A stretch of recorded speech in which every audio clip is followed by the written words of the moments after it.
నమస్తే, welcome to our channel. నేను సౌజన్య.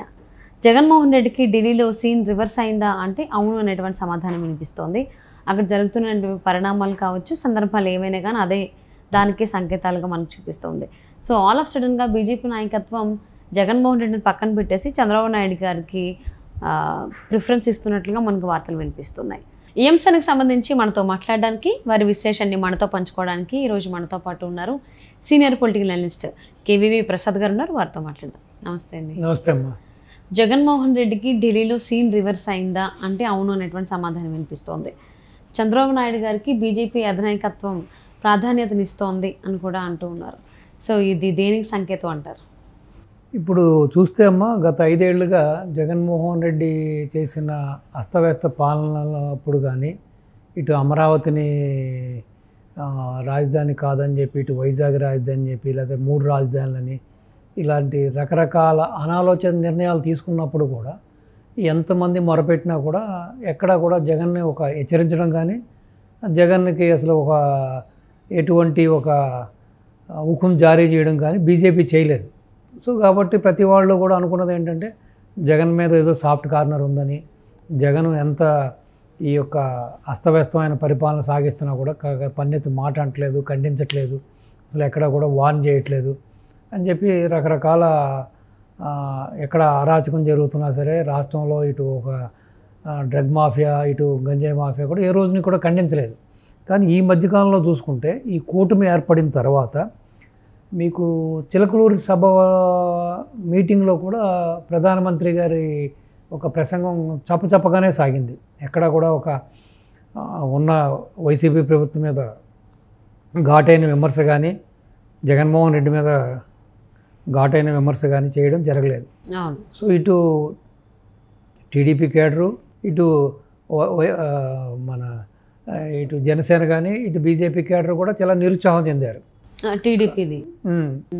కానీ సడన్గా మీరు చూస్తే మొన్న ఏదైతే ఫస్ట్ మీటింగు ఏదైతే ఆయన అమిత్ షా గారు మాట్లాడినప్పుడు వైసీపీ ప్రభుత్వమైన చాలా ఘాటైన విమర్శలు చేశారు, జగన్మోహన్ రెడ్డి మీద కూడా ఘాటైన విమర్శలు చేశారు.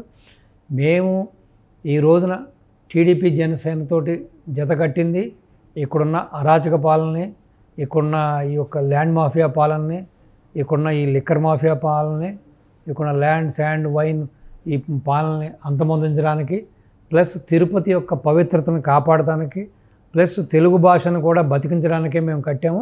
అలాగే అమరావతి రాజధాని, అదే అమరావతిని మళ్ళీ పునర్నిర్మించడానికి కూడా మేము జత కట్టామని చెప్పి ఈ విధంగా చేసింది.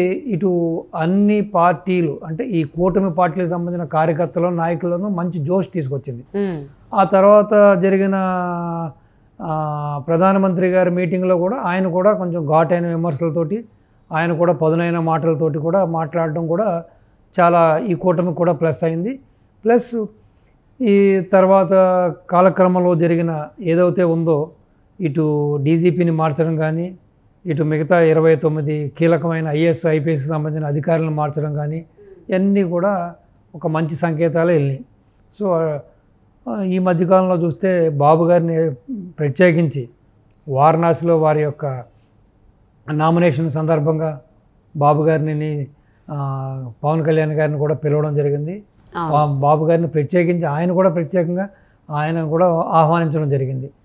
సో ఇవన్నీ పరిమాణాలు చూస్తే డెఫినెట్గా వాళ్ళకున్న ఇంటెలిజెన్స్ ప్రకారం ఆల్రెడీ పీయూష్ గోయల్ గారు వచ్చినప్పుడు కానీ, ఇటు అమిత్ షా గారి యొక్క రైట్ హ్యాండ్ వచ్చి సర్వే చేసింది కానీ, సో ఏదైతే వాళ్ళకున్న ఇంటెలిజెన్స్ ప్రకారం టీడీపీ కూటమి మంచి మెజార్టీతో అధికారంలోకి వస్తుంది, అలాగే మెజార్టీ ఎంపీ సీట్లు కూడా గెలిచిపోతున్నామన్న ఓ సాంకేతికమైన ఇటు మంచి సంకేతాలు రావడంతో ఇప్పుడు ఆల్మోస్ట్ బీజేపీ అధినాయకత్వం ఇటు టీడీపీ తోటి బాగా అంటగాగుతుంది.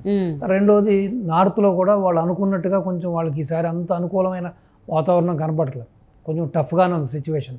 సో కాబట్టి రేపొద్దున డెఫినెట్గా ఈ యొక్క బాబు గారి సంఖ్యాబలం, ఈ యొక్క ఏదైతే ఎన్డీఏ కూటమి యొక్క సంఖ్యాబలం వాళ్ళకు ఉపయోగపడుతుంది.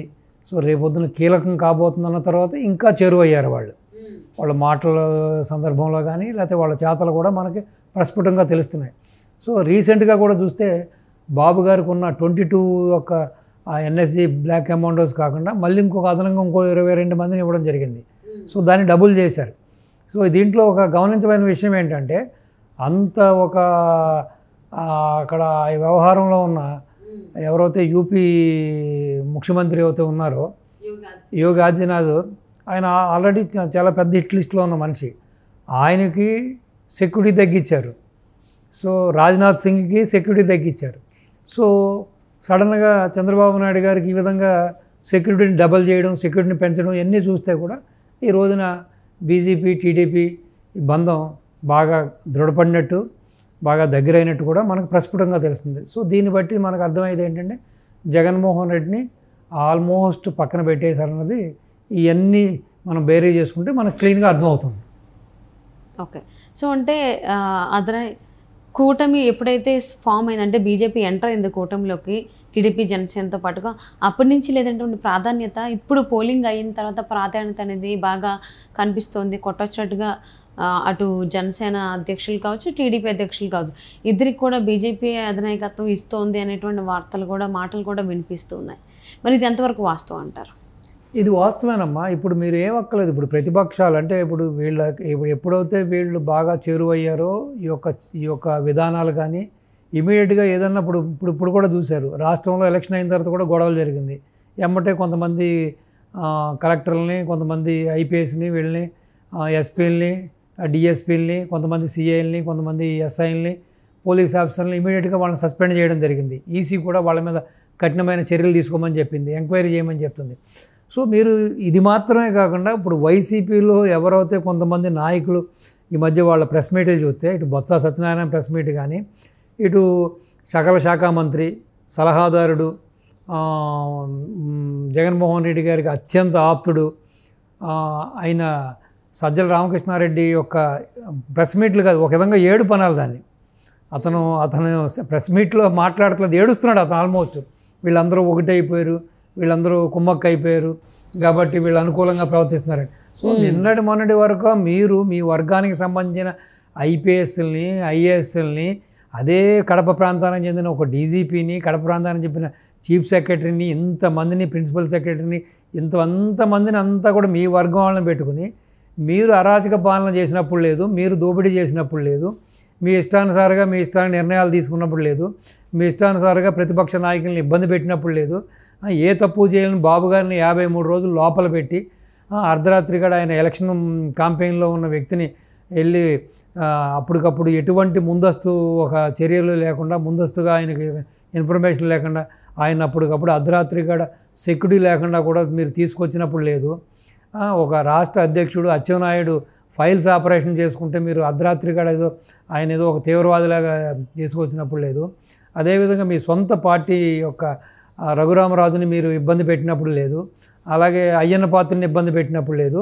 ఈ రోజున ఎప్పుడైతే ఈసీ కఠినంగా వ్యవహరిస్తుందో ఈ విధంగా ఇవన్నీ చూసిన తర్వాత వీళ్ళేదో ఇక్కడ చంద్రబాబు నాయుడికి ఫేవర్ అయిపోయారు, చంద్రబాబు నాయుడికి సెంట్రల్ గవర్నమెంట్ తొత్తు అయిపోయింది, ఇటు ఈసీ కూడా తొత్తుగా మారిపోయింది, ఇటు ప్రధానమంత్రి అమిత్ షా కూడా. సో దాన్ని చూసి వారవలేకపోతున్నారు, తట్టుకోలేకపోతున్నారు. అంటే ఇన్ని రోజులు కూడా వీళ్ళు ఆడిందే పాడిందే పాట కదా, వీళ్ళ అరాచకాలకు అడ్డుకట్టలేకుండా పోయింది, వీళ్ళ అక్రమాలకు అడ్డుకట్టలేకుండా పోయింది, సో వీళ్ళ దౌర్జన్యాలకు అడ్డుకట్టలేకుండా పోయింది.